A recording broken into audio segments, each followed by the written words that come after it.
Hello dear students. तो बेटा हम अपनी क्लास शुरू कर रहे हैं। लास्ट क्लास में हमने क्या पढ़ा था? हमने चार्जेस की प्रॉपर्टीज के बारे में पढ़ा था और हम क्वांटाइजेशन ऑफ चार्ज को शुरू कर चुके थे, लेकिन ये कंप्लीट नहीं हो पाया था। मेरी वीडियो बंद हो गई थी भाई, पता ही नहीं चला मेरे को। तो क्या था? Quantization of charge. Quantization word का क्या मतलब था? क्वांटाइजेशन का मतलब है available in fixed amount. Available in fixed amount, मतलब समझो इस बात का। इसको हम ऐसे भी बोल सकते हैं कि available in discrete not continuous. इसका मतलब क्या है? कंटिन्यूअस का मतलब है कि जैसे मैंने ये लाइन लगा दी, ये कंटिन्यू है। डिस्क्रीट का मतलब क्या है? ये जो लाइन है ये इन छोटी छोटी डॉट से बनी हुई है, तो ये हमारे पास क्या है? डिस्क्रीट वैल्यू है, ठीक है ना।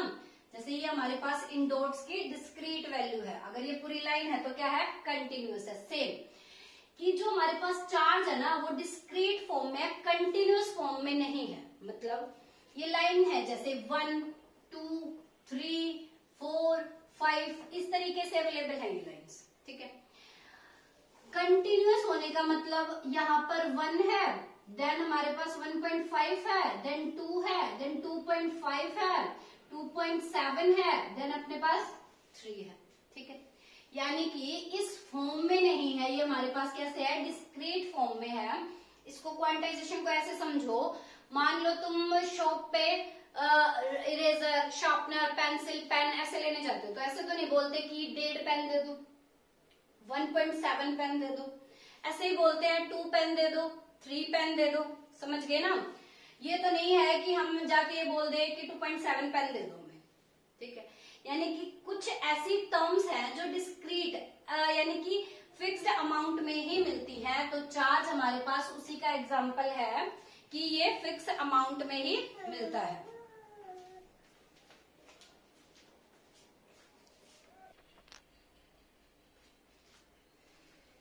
तो हमारे पास क्या है बेटे? ऐसे फिक्स अमाउंट में, तो जो चार्ज है हमारे पास वो भी फिक्स अमाउंट में मिलता है। किसी भी सिस्टम पर जो चार्ज होता है वो इंटीग्रल मल्टीपल होता है फंडामेंटल चार्ज का। क्या है अपने पास? फंडामेंटल चार्ज कौन सा है? Fundamental charge particle. Fundamental charge particle अपने पास है इलेक्ट्रॉन, ठीक है। तो जितना भी किसी भी सिस्टम पर चार्ज होता है वो ई के मल्टीपल में होता है, ठीक है। ये लगा लो अपने पास जितने भी पैसे हैं, मान लो अपने पास जितने भी पैसे हैं वो सिर्फ 10 रुपीज है सबके पास, ठीक है। किसी के पास 10 के जो नोट है वो 2, किसी के पास 3। तो क्या मैं ये नहीं बोल सकती, अभी हमें नहीं पता और ज्यादा पैसों का 10 रुपीज है सबके पास, तो 10 के, किसी के पास 10 के 2 नोट है, किसी के पास 3 है, किसी के पास 5 है, 10 है। तो क्या मैं ये नहीं बोल सकती जितने भी पैसे अवेलेबल है वो हमारे पास किसके फॉर्म में है? वो हमारे पास 10 के मल्टीपल के फॉर्म में है। अगर किसी के पास 2 नोट है तो 10 का 2 मल्टीपल, 5 नोट है तो कितने 10 का 5 मल्टीपल। मतलब जितने भी जो पैसे है ना वो 10 के मल्टीपल में है, ठीक है। तो इसी तरह हमारे पास जो चार्ज है ना वो इलेक्ट्रॉन है, फंडामेंटल चार्ज पार्टिकल। तो जितना भी चार्ज अपने पास अवेलेबल है वो ई के इंटीग्रल मल्टीपल फॉर्म में है, ठीक है ना। क्या है? It is the property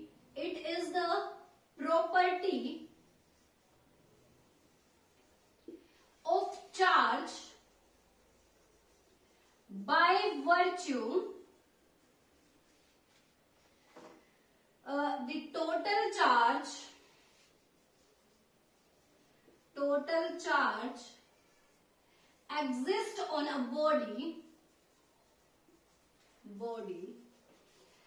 is integral multiple of electron या फिर फंडामेंटल चार्ज पार्टिकल, ठीक है। तो हम बोल सकते हैं क्यू जो हमारे पास चार्ज है किसी भी बॉडी पर वो इक्वल टू है प्लस माइनस एन ई के equal, where Q is the charge on the body and E charge on electron, charge on electron, और इसकी वैल्यू होती है 1.6 इंटू 10⁻⁻19 कूलम, और अपने पास जो n है ये क्या है, इंटीजर, जिसकी वैल्यू अपने पास +-1 +-2 एंड सो ऑन। समझ गए? ये हमारे पास है चार्ज क्वांटाइजेशन। अगर मैं यहां पर बोलूं, एक क्वेश्चन देती हूं, मान लो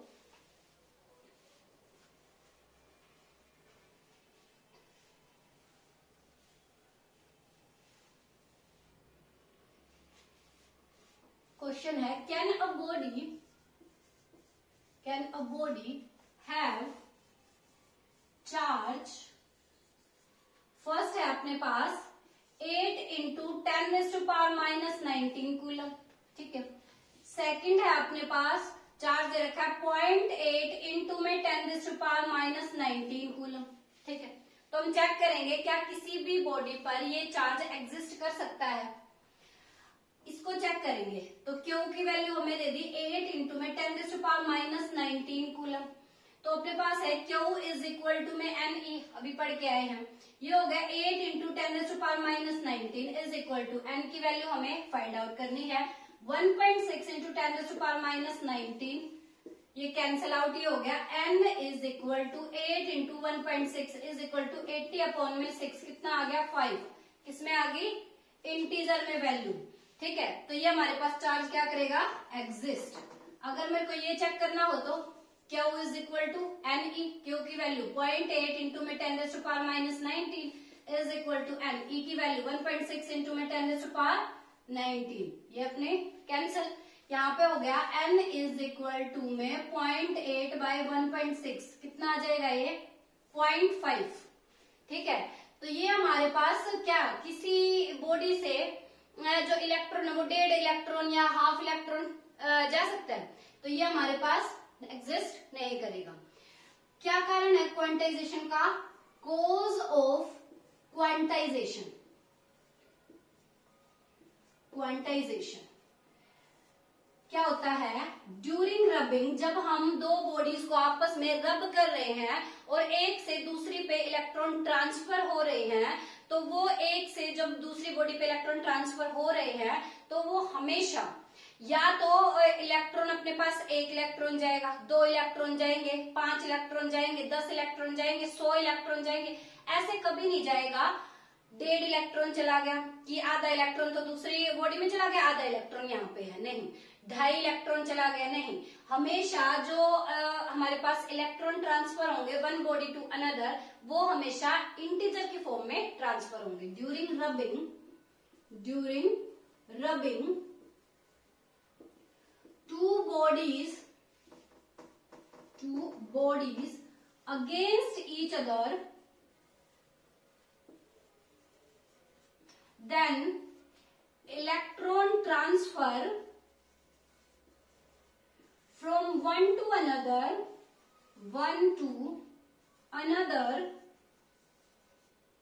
in integer form.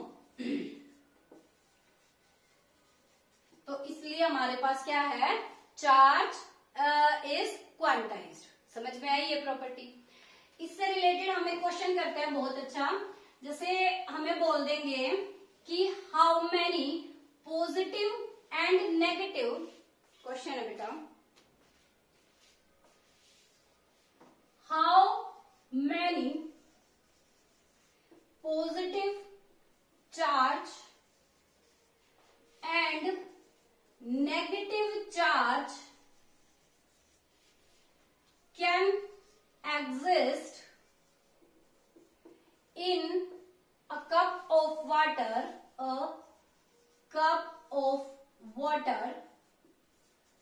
और जो मास दे दिया हमें कप ऑफ वाटर का वो है 250 ग्राम, ठीक है। यह हमें करना है क्वेश्चन। क्या होगा, हमारे पास जो वाटर है वो है H2O। इट मीन्स यहां पर 2 मॉलिक्यूल है हाइड्रोजन एटम के और 1 मॉलिक्यूल है अपने पास ऑक्सीजन एटम का। ठीक है, तो यहाँ पर अपने पास एक में हाइड्रोजन में 1 इलेक्ट्रॉन 1 प्रोटॉन, तो यहाँ पे अपने पास हो गया 2 इलेक्ट्रॉन प्लस 2 प्रोटॉन। ठीक है, यहाँ पे हमारे पास हो जाएंगे 8 इलेक्ट्रॉन प्लस 8 प्रोटॉन। ठीक है, total number of electron proton कितने हो गए? 10 इलेक्ट्रॉन प्लस 10 प्रोटॉन। ये तो हमारे पास टोटल नंबर हो गए। ठीक है, हमें पता है इसका जो मोलिकुलर मास होता है, मोलिकुलर मास वो होगा 18 ग्राम। यहाँ पे मैं मान के चल रही हूँ कि केमिस्ट्री का टीचर तुम्हें +1 में ऐसा तो मिला होगा जिससे तुम्हें मोलिकुलर मास और ये मैं इलेक्ट्रॉन प्रोटॉन कैसे बोल रही हूँ ये तुम्हें पता होगा। यहाँ पर मैं ये मान के चल रही हूँ। ठीक है, तो हमारे पास हो गया 10 इलेक्ट्रॉन और 10 प्रोटॉन। अगर हमें 18 ग्राम मास में number of molecules find out करने तो हम करते थे 6.023 इंटू में 10⁻³ इतना एवोगाड्रो नंबर। अगर 1 ग्राम में हमारे पास होंगे तो कितने हो जाएगा? 6.023 इंटू में 10⁻23 डिवाइडेड बाय में 18 ग्राम। ठीक है, हमें फाइंड आउट करना है 250 ग्राम में, तो 250 ग्राम में कितना हो जाएगा? 6.023 इंटू में 10⁻23 डिवाइडेड बाय में 18 ग्राम इंटू में 250 ग्राम। हमारे पास यहाँ पे नंबर ऑफ मॉलिक्यूल्स आ जाएंगे। नंबर ऑफ मॉलिक्यूल्स को मैं कैपिटल N से रिप्रेजेंट कर रही हूँ, मतलब यहाँ पर मेरे पास N की वैल्यू आ जाएगी इसको सोल्व करने पर। ठीक है, अब हमें फाइंड आउट करना है positive charge and negative charge. उतने उसके ऊपर इलेक्ट्रॉन है उतने ही उसमें प्रोटॉन है। इलेक्ट्रिकली तो वो न्यूट्रल है, electrically cup of water is neutral, पर हमें उसने स्पेसिफाई किया है कि इसमें पॉजिटिव चार्ज बताओ, मतलब Q is equal to plus NE और Q is equal to minus NE। यहाँ पे ये वैल्यू रख देंगे। ये हमारे पास पॉजिटिव चार्ज देगा, ये हमारे पास नेगेटिव चार्ज देगा। N की वैल्यू यहाँ से फाइंड आउट कर लोगे 6.023 इंटू में 10⁻23 डिवाइडेड बाय में 18 मल्टीप्लाई 250 मल्टीप्लाई 1.6 इंटू 10⁻⁻19। ये हमारे पास पॉजिटिव चार्ज आ जाएंगे। सिमिलरली इतने ही अपने पास नेगेटिव चार्ज आ जाएंगे। ये कैलकुलेशन तुम कर सकते हो। ठीक है, इस टाइप के क्वेश्चंस को हम ऐसे अटेम्प्ट करेंगे। इतनी बात समझ में आई?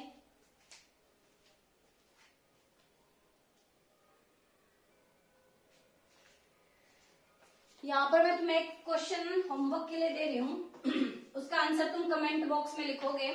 क्वेश्चन क्या है? What is the total charge on 75 kilogram of electrons? ठीक है, इसका आंसर आप सबको कमेंट बॉक्स में लिखना है। ठीक है, ये तुम्हारे लिए होमवर्क है। तो अब नेक्स्ट टॉपिक शुरू कर रहे हैं बेटा। नेक्स्ट टॉपिक है हमारे पास Coulomb's law.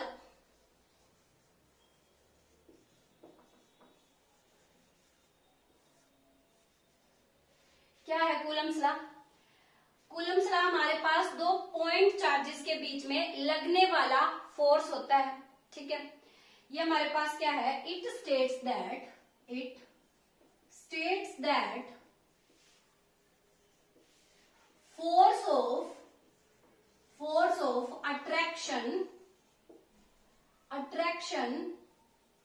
or repulsion between two stationary point charges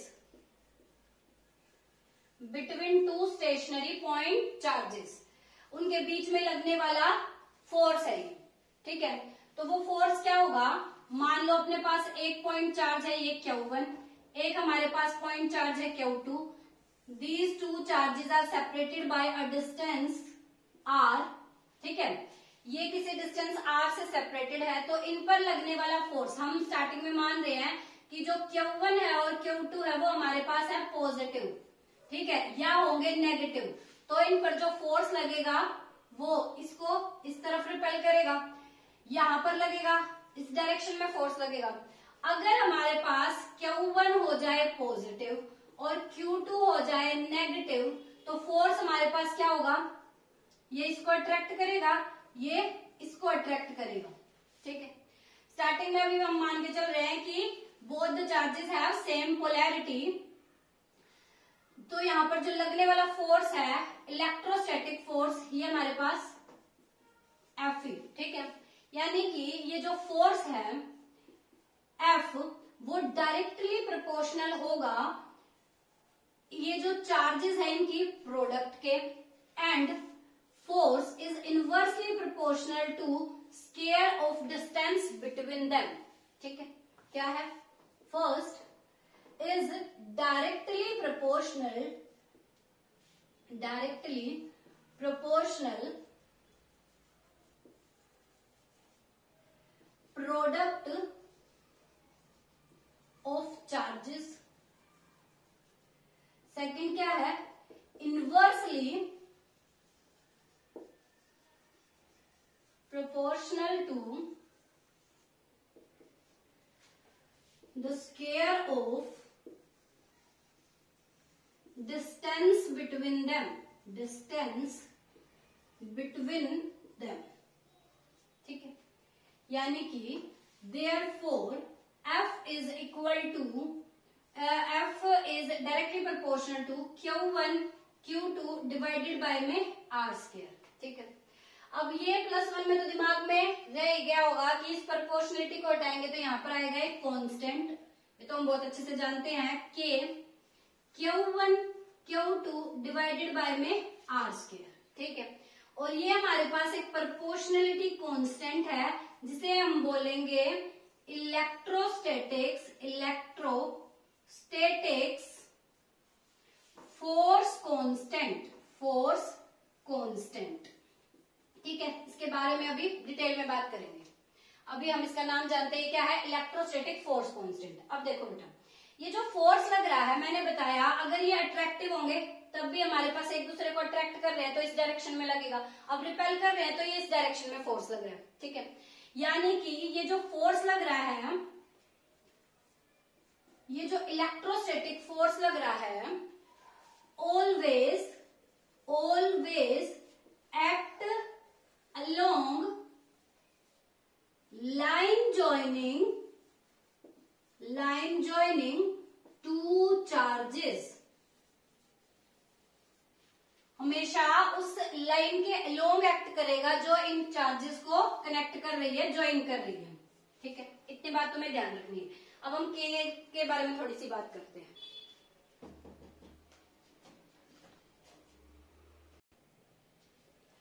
अब हम के बारे में थोड़ी सी बात करते हैं। F इज इक्वल टू हमारे पास था K Q1 Q2 बाय में R स्क्वायर। अभी हम जो ये फोर्स है सिर्फ इसकी स्केलर फॉर्म, यानी कि ये कूलम्स लाके स्केलर फॉर्म, मतलब अभी हम सिर्फ ये मैग्नीट्यूड वैल्यू कंसीडर कर रहे हैं, मैग्नीट्यूड, ठीक है। इसकी डायरेक्शन के लिए हम कूलम्स लाइन वेक्टर फॉर्म पढ़ेंगे, ठीक है बेटा। अभी मैंने बताया कि ये हमारे पास क्या है, इलेक्ट्रोस्टैटिक फोर्स कांस्टेंट, और ये electrostatic force constant depend on medium, कि ये जो चार्जेस है किस मीडियम में रखे गए हैं, ठीक है। तो जो K की वैल्यू होती है वो होती है 9 इंटू में 10⁹ फॉर एयर, वैक्यूम और फ्री स्पेस के लिए। 9 इंटू 10⁹। अगर इसकी यूनिट हमें देखनी हो तो यूनिट के लिए हम क्या करेंगे, K is equal to F R square upon में Q1 Q2, तो क्या हो जाएगा न्यूटन मीटर स्क्वायर पर कूलम स्क्वायर। ये हमारे पास आ गई इसकी यूनिट, इतनी बात क्लियर है? ठीक है, तो जो k की वैल्यू होती है वो होती है बेटे 1/4πε0। ठीक है, ये एप्सिलॉन नॉट क्या है? एब्सोल्यूट, इसका नाम है बेटे absolute permittivity at free space, और वैक्यूम भी बोल सकते हैं, एयर भी बोल सकते हैं। ठीक है, ये हमारे पास है एब्सोल्यूट परमिटिविटी। ये क्या होता है बेटा? ये भी मीडियम की प्रॉपर्टी होती है। It is the property of medium which determine the electric force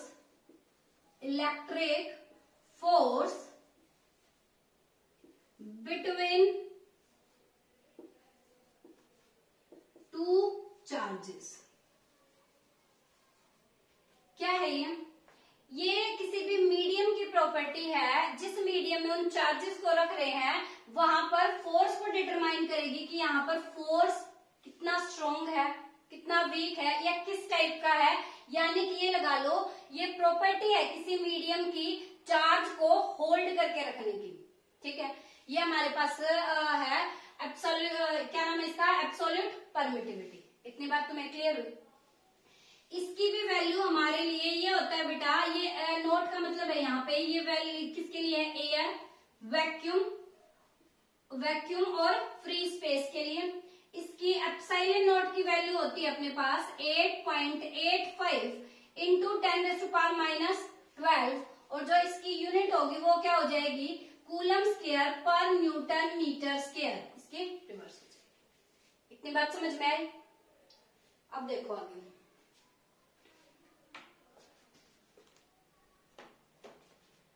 मेरे को बार बार ना देखना पड़ता है। कल मेरी वीडियो बंद हो गई थी और मैं ऐसे ही आधा घंटा बोलती रही।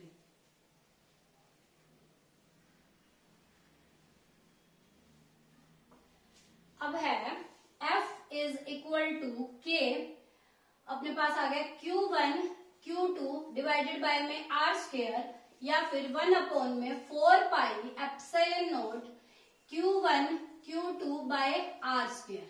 ठीक है, ये हमारे पास वो फोर्स है जब इन चार्जेस को कहां पे रखा गया है? वैक्यूम या फ्री स्पेस में। Charges situated at free space या फिर वैक्यूम। इतनी बात क्लियर है? अगर मैं इन चार्जेस को किसी मीडियम में रख दूंगी तो हमारे पास जो उस मीडियम में लगने वाला फोर्स होगा, मीडियम वाटर ग्लास कुछ भी है, ठीक है, तो अगर हमारे पास मैंने रख दिया फोर्स इन चार्जेस को, ये जो चार्जेस है इनको किसी मीडियम, यानी कि मीडियम हमने वाटर में रख दिया, तो इसकी वैल्यू क्या हो जाएगी? 1/4πε। अब ये आ जाएगा एप्सिलॉन फॉर मीडियम, ये है absolute permittivity for medium, Q1 Q2 divided by में R स्क्वायर। ठीक है, this is the equation number 1 and this is the equation number 2। 1 divides 2 हम करेंगे तो क्या होगा? F एट फ्री स्पेस, इसको मैं फ्री स्पेस से रिप्रेजेंट कर रही हूं, divided by F for medium is equal to, इन दोनों को टर्म्स को डिवाइड करेंगे तो सारी कैंसिल आउट हो जाएंगी। क्या बच जाएगा? एप्सिलॉन m डिवाइडेड बाय में एप्सिलॉन नोट। ये हमारे पास है एब्सोल्यूट परमिटिविटी एट फ्री वो मीडियम और absolute permittivity at free space. इस टर्म को, इस रेशियो को एक नाम देते हैं एप्सिलॉन r, और ये क्या है? Relative permittivity. Relative permittivity, relative permittivity, और इसी को डाइलेक्ट्रिक कांस्टेंट भी बोलते हैं, डाइलेक्ट्रिक कांस्टेंट।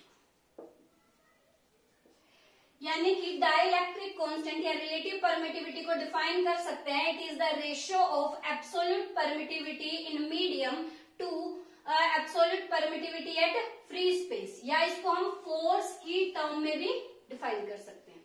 इतनी बात क्लियर है? अगर मेरे को किसी मीडियम के लिए रिलेटिव वो परमिटिविटी करनी है तो क्या होगा, रिलेटिव परमिटिविटी इनटू में परमिटिविटी एट फ्री स्पेस। जो हमारे पास रिलेटिव परमिटिविटी फॉर एयर के लिए जो होती है वो है 1, रिलेटिव परमिटिविटी फॉर वाटर ये होती है 80, रिलेटिव परमिटिविटी फॉर मेटल ये होती है बेटे इनफाइनाइट। ये तुम याद रख सकते हो, या क्वेश्चन में ये सारी वैल्यू तुम्हें प्रोवाइड की जाती है। इतनी बात क्लियर हुई। ये सारी बातें थी हमारे पास की जो कूलम्स लॉ है वो मैग्नीट्यूड में जितना भी फोर्स लग रहा है उसकी मैग्नीट्यूड वैल्यू फाइंड आउट करने के लिए। ठीक है, यहाँ पर एक और वैल्यू हम फाइंड आउट कर सकते हैं, 1 कूलम को डिफाइन कर सकते हैं। कैसे डिफाइन करेंगे, हमारे पास है k q1 q2 अपॉन में r²। k की वैल्यू हमें पता है 9 इंटू में 10⁹9। ठीक है, 9 इंटू में 10⁹9 क्या हो जाएगा, न्यूटन मीटर स्क्वायर पर कूलम स्क्वायर था। हमने मान लिया Q1 equal to Q2 equal to Q है। ठीक है, और ये कितना है, 1 कूलम चार्ज है। ठीक है, जो ये रखे हुए हैं चार्जेस हमारे पास, ये इनके बीच में जो डिस्टेंस है वो है 1 मीटर। मतलब यहाँ पे भी अपने पास 1 कूलम चार्ज रखा है, यहाँ पे भी, और ये कितने डिस्टेंस पे रखे हैं, 1 मीटर के डिस्टेंस पे। तो हमारे पास ये जो 1 कूलम चार्ज होगा ना, इसको कैसे डिफाइन करेंगे, 1 कूलम चार्ज को, यानी कि F हमारे पास है 9 इंटू में 10⁹9 इंटू में 1 इंटू में 1 डिवाइडेड बाय में R कितना है, 1 का square is equal to 9 into में 10⁹9 न्यूटन की जो 1 कूलम है वो हमारा इतने फोर्स के इक्वल है। क्लियर हुई बात। क्वेश्चन में ये सीबीएसई बोर्ड में डायरेक्ट पूछ लेते हैं डिफाइन 1 कूलम, तो तुम्हें अच्छे से इसको डिफाइन करना आना चाहिए।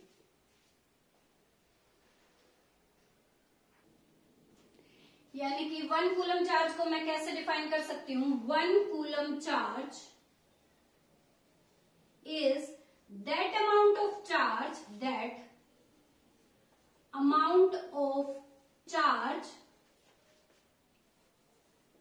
that repel an equal and similar charge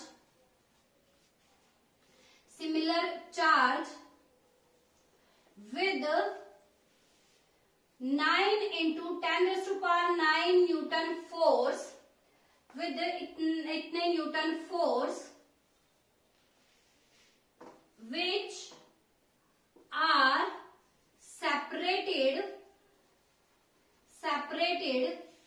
by 1 meter distance placed in vacuum। Clear है भाई। तो 1 कूलम चार्ज को तुम यहां से डिफाइन कर सकते हो। ये हमारे पास है कूलम्स लॉ। नेक्स्ट है हमारे पास Coulomb's law in vector form. Coulomb's law in vector form हम नेक्स्ट क्लास में डिस्कस करेंगे। ठीक है बेटे, यहां तक आप इसको पढ़ना। अगर आपको कोई भी प्रॉब्लम है तो आप कमेंट बॉक्स में मेरे को बता सकते हो, और जो मैंने क्वेश्चन होमवर्क के लिए दिया है आप उसका आंसर भी कमेंट बॉक्स में ही टाइप करना। ठीक है।